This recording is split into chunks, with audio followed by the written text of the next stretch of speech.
it's the closing of all of that, journey and story that Slim Shady came from within the past, 10, 20 years. It's the tail end of the ride, if that's the end of his alter ego. So, I mean, it's a part of the story. You know what I'm saying? It's obviously a part of the story, but I feel like if that was genuinely the ending to Slim Shady, I feel like he didn't go out with a bang enough. Yeah.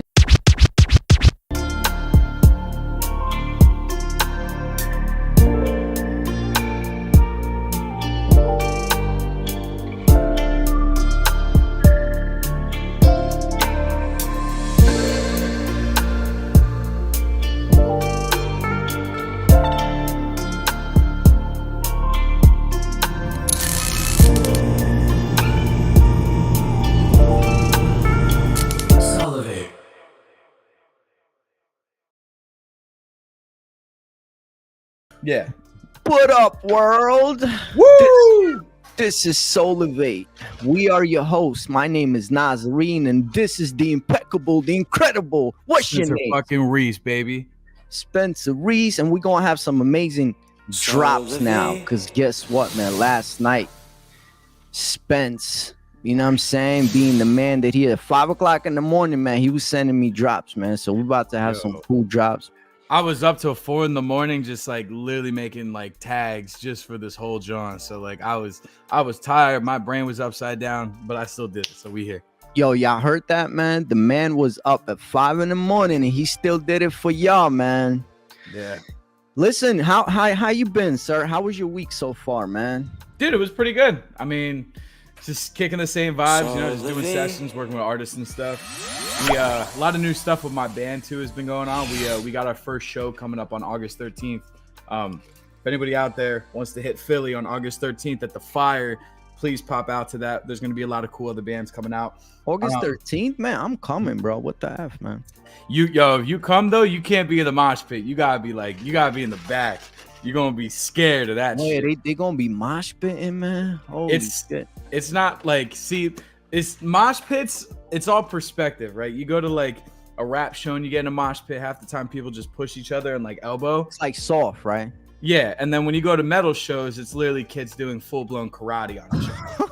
Like I'm like Jackie Chan, like fucking smacking people. Like it's crazy. So yeah, you guys see, you're older, so you guys sit in the bar and just watch how funny that shit is. Because I was thinking of coming with my wife because she loves like your music, man. So I'm like, dude, you guys would honestly, if you two pop out, like you guys will have a great time. Like we're gonna be talking to everybody. You know what I'm saying? For anybody that comes out, if the podcast wants to pop out, like I said, August 13th. We're still getting the times together. I still got to get the flyer, but just peep my Instagram at Spencer__Reese, and I'll keep you guys updated. But yeah, it's coming up. That's what's new. We got merch. Coming up. Making stickers. We're making shirts. Possibly buttons. I have a friend that does buttons. I might do that. And that's really about it so far. And then just practicing this past week. So, listen, this is your podcast, man. So you have to send all the links. Make sure we link in everything, man. So everybody has an opportunity, man, that's following you on the band side, the podcast side, all of the sides all together, man. Has the opportunity to, go and cop it. And this is kind of what I wanted to real quick. A lot of people call it shameless plug-in and all of that, but shameless plug-in. But this is not, because this is our podcast. We're doing it for y'all, man. So facts. I just wanted to quickly say that obviously we're in Rolling Stone America's Next Top Hitmaker contest. You know what I'm saying? Like, yeah, baby. And what I wanted to say is that the brilliant musical genius right here, Spence, man, he engineered the whole thing. And what I wanted to say is also, I don't know why I'm saying what I wanted to say so many times, but anyway. For the Prove to Me That You're Alive podcast, the theme music and the intro is produced by Spencer Reese. Yes, for this podcast, the music is produced by Spencer Reese. So everything is original, man. This man goes, into the kitchen. He starts cooking, man, and he brings y'all everything original. So Spence, to begin this, you shared a little bit about your band. Yeah. What else do you want our people, our folks to know, man? Like, is stuff coming out? What are you cooking? What do you? Oh, also for the band. You guys want?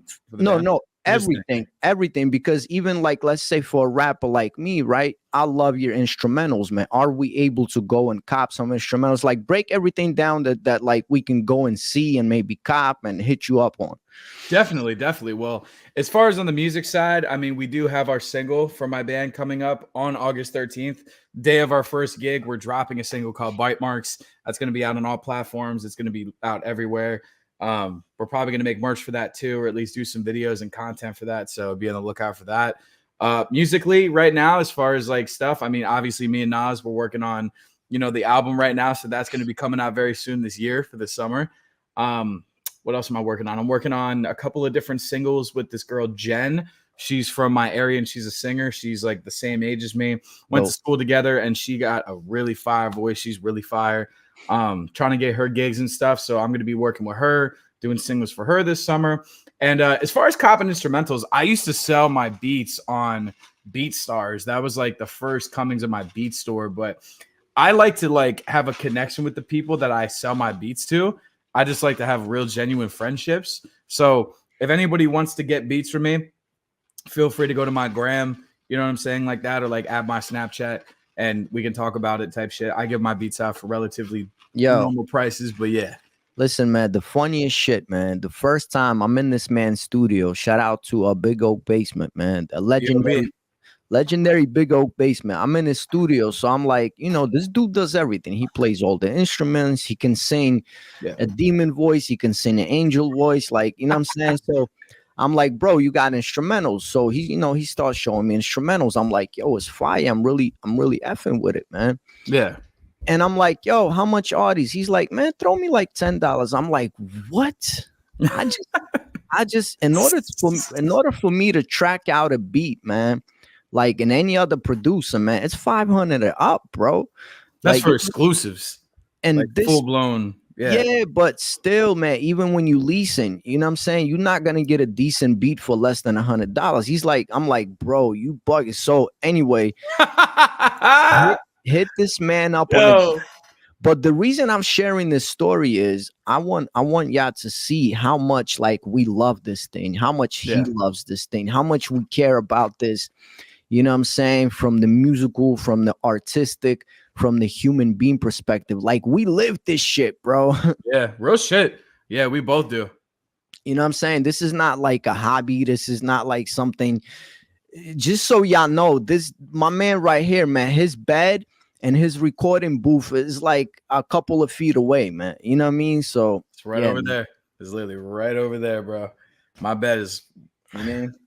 So hit him up. He got some fire instrumentals, man. The album and the Time of Raw coming out soon. Anyway, this wasn't shameless plugging. This was us letting y'all know what we've been up to, man. Yeah. So listen, man, since the last time we was here, you said you would give another listen to the death of Slim Shady. Have you had the time to do that? I did. Feedback. All right. So it's weird. Was it the same feeling? Sorry, like was it the same as the first time? No. Let's start with that. No. So first time I went around with it, I was like so flabbergasted and excited about what he had to say and how he came out about what he said and how he like fucking shook everybody. And when I went back and I listened to it like 1 or 2 times more roughly. Ooh. It was good, but it like something about it didn't feel the same. I don't know if it was just I'd already had the surprise factor and I was like, oh, like that's what it was. Like when I went back and listened to it and I really just broke everything down, song for song and just listen to what he said, I wasn't all that excited. I think it's more of like, it's one of those things where when you walk it, like say you walk into a candy shop and they got your favorite candy there, right? You know what I'm saying? And you're so excited for it and you get that shit. And then like the next time you come back for it, that shit sold the hell out. And you're like, they got the same one, but a different flavor I don't like. You know what I mean? It was like kind of that feeling. I wasn't all that like hyped to hear everything that he had to say again. So I feel like it's more of an attention kind of grabber album where like when you first listen to it, it's going to make you think. And then once you kind of put your judgment to it and what you feel about it already, when you go back to it, there's not really much else substantially, like within it, other than like some of the personal tracks he had, like, the stuff that he had about his daughter and, personal struggles, things of that nature. But I mean, everything else was very just controversial drama talk. First of all, the whole personal stuff, this is why I wasn't impressed, because he has done this before, man. Yeah. And I think that this is the big like thing about like, and I'm so glad that we have this generational gap between us, because and even though you're an old soul, but still, you know what I'm saying, you're a young G, man. I'm an OG. So and I love that we have this generational gap, because at my first listen, just like I told you, I wasn't impressed, because I felt like I heard this before. You understand what I'm saying? Yeah. And I think this day and age, whenever we hear someone actually criticize the society and what's going on, we're like, whoa, because the cancel culture has been it's crazy, overtaking our lives, that we're so used to nowadays, that everybody's on a hush hush. We're staying quiet. Don't say this, don't say that. Yeah. And here comes a dude, and he, you know what I'm saying, he says all this shit that we've been kind of thinking about, and we're like, whoa. You know what I'm saying?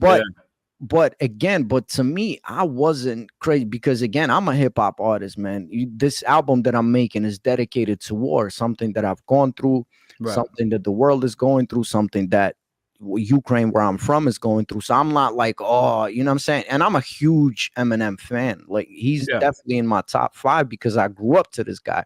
Right.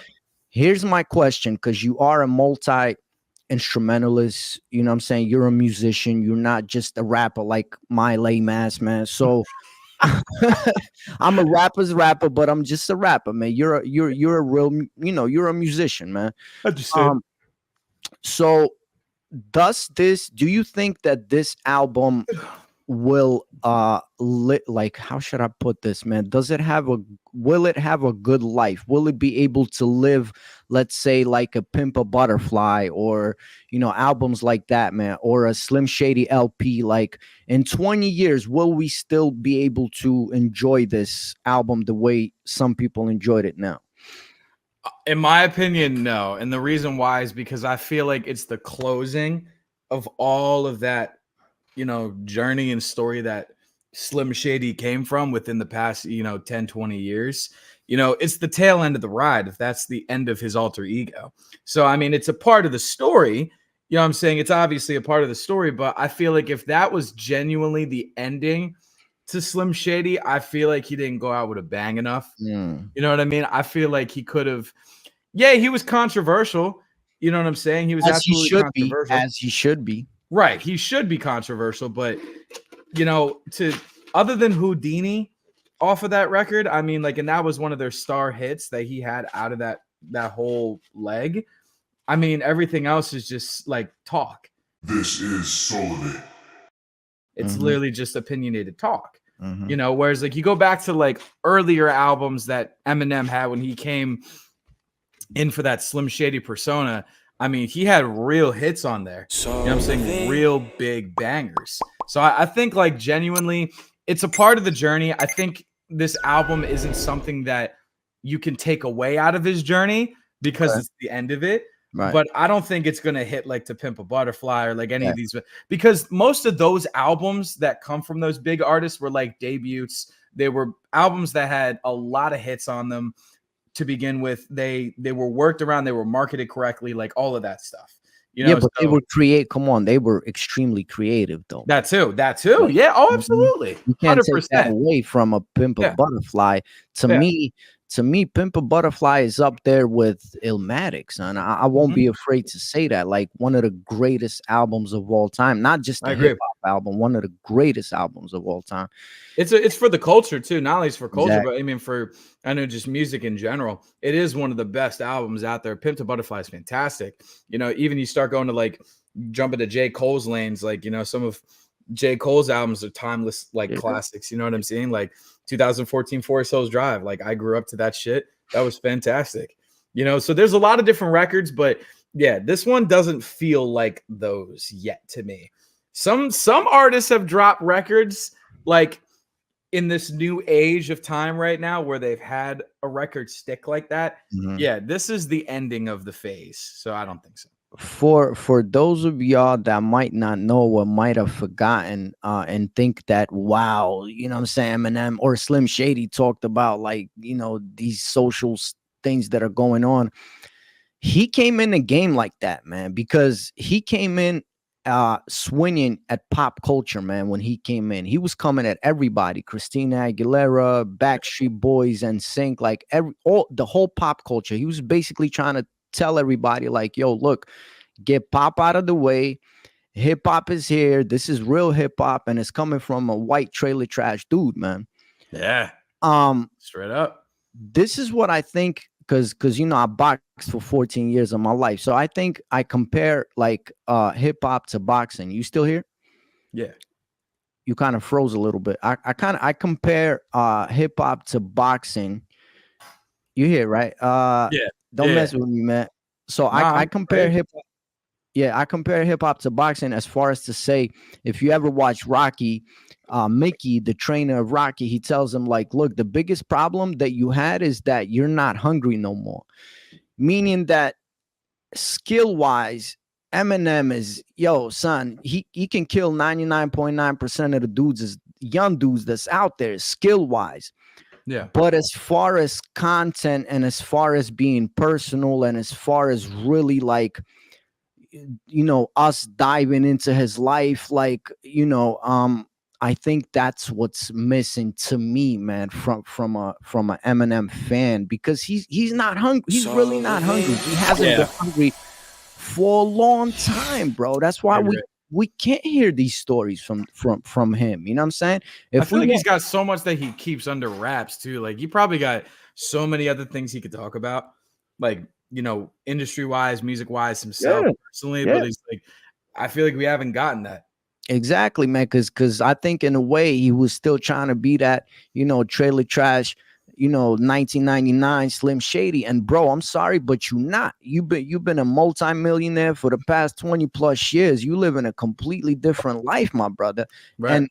And kudos to you, congratulations. But that's why we're not hearing that hunger, man. And like, to fans like me, I'm still trying to hear, you know what I'm saying, the old Slim Shady from 1999, and it's just not it, man. And like you said, I wasn't impressed with the album. Have you heard the news though? No, what's going on? So there's a fresh spanking news that there will be a battle. You ready for this? Yeah. Eminem versus Slim Shady.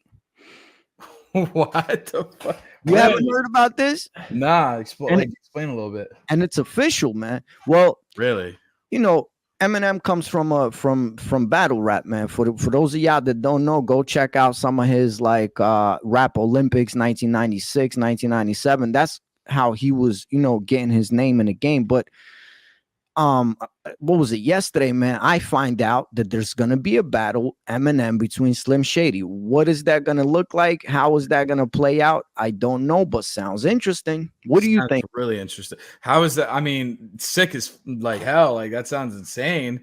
That literally. So how is that? Like, is there any details on where? Like, who is gonna be lined up? Like, is there anything specific, or was it just an announcement? Nah, it's just an announcement, but it is a official announcement. It's not like somebody's just, you know what I'm saying, making it up. So it sounds interesting. Do you announce it on Instagram? Where do you announce it at? Nah. I seen a post on YouTube, man. I was on YouTube. Yeah, on one of the channels. But I did check out the article. I can't pull it up right. I'll pull it up when I edit this stuff, man. So it looks official, man. Like, I would really like to see Eminem really like battle somebody, man. Like, yeah, we haven't seen a raw, uncut battle in a long time from that. You feel me? Like, I'm talking a real rap battle, no beats, no nothing, just two dudes like going at it. Yeah. A lot of people don't know. Like, see, in Russia, because in America, what we have is we have the industry and the rap battle scene. They're like completely separated, man. Like, it's almost like it's two different genres, right? Right. Where in Russia, the best of the best, like Eminem level rappers, they go into the, you know what I'm saying, into the underground and they battle, bro. Yeah. And imagine like their sale goes through the roof. Like it's at, it's an advantage to them, man. I mean, obviously, if you lose bad, maybe it's not an advantage, but the fact that a megastar, imagine Eminem, man, going, you know what I'm saying? That'd be Like, insane. come on, man. That would just give us that much more props to him. So It's like watching Mike Tyson and fucking like Conor McGregor in a fight, man. That's legendary. Yeah, but like for real, and you just brought up a good point. So to wrap this up, whole Slim Shady thing, do you have, any last words for the death of Slim Shady, man? Honestly, like last words, I'd say, I mean, fantastic album. It was obviously necessary to have in his catalog, his Slim Shady alter ego. Second listens, yeah, I definitely think things could have been a lot deeper, a lot more personal, a lot more raw. It was good nonetheless, but it still needed some real Eminem in there. And I think going forward, if he's still gonna go like for the albums and go with like big projects, he should go in with that mindset, at least to give maybe some people like fan wise back what they've been looking for. I mean, it's different to every artist. Every artist wants to make music for themselves, but like you got a whole slew of fan base, especially as a extremely rich multimillionaire. I mean, art's art at the end of the day, but I mean, shit, take it back to your roots and see what happens. Exactly, man. See, this was what I was waiting for, man. Especially when this mother sucker named the album and the concept of the album from something that I did already, but I ain't gonna bring that up no more, man. But yeah. as a genuine Slim Shady Eminem fan, I was waiting because as Slim Shady, he stayed quiet for so long. So I was waiting for something like I thought he really put this well together. I thought he's gonna give us the dirty. I thought, what I'm saying, is like that's what I was waiting for. Can you grade it from 1 to 10? And in these two categories, okay. Number 1 through 10, 1 being the worst, 10 being the greatest. As far as a hip hop album, how would you grade it 1 through 10? I would give it, like, if we're talking about culture and like, beats, instrumentation, creative directioning, I'm going to give it like a 7.5. Okay. Not bad. 7.5, maybe 7. Not bad. So now as far as a timeless piece of music, all music, 1 through 10. 5. It's a halfway point for me for that one. I think that one's going to be kind of a hit or miss amongst, Eminem fans and just hip hop critics and such. You know what I'm saying? Some people might think, well, like, it's the end of his, Slim Shady era. You know what I'm saying? He had to let it off with, such a crazy, controversial, new age kind of topic-based slew of argumentation. You know what I'm saying? Through music. Maybe that's something we haven't had the chance to have, and that's new. So I embrace that, and I think that's going to be timeless. And then there's going to be the cats like us that are like, nah, he's old. You know what I'm saying? He's waned out. He still needs some water in his garden. And I like that. You know what I'm saying? Like he needs to take the dry out and get a little bit with the program a bit. Water your garden, Slim. Exactly. Water your garden, Slim. You gotta start planting some tomato trees and shit.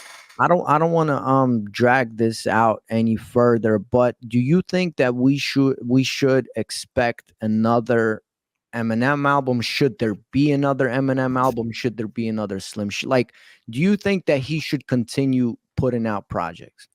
I think he should.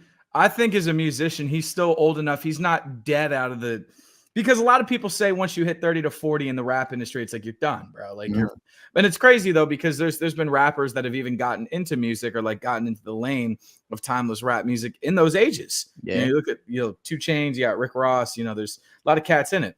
So I think personally, like when it comes to him, he shouldn't stop making music. You know what I'm saying? We're in a generation now where like singles are driving.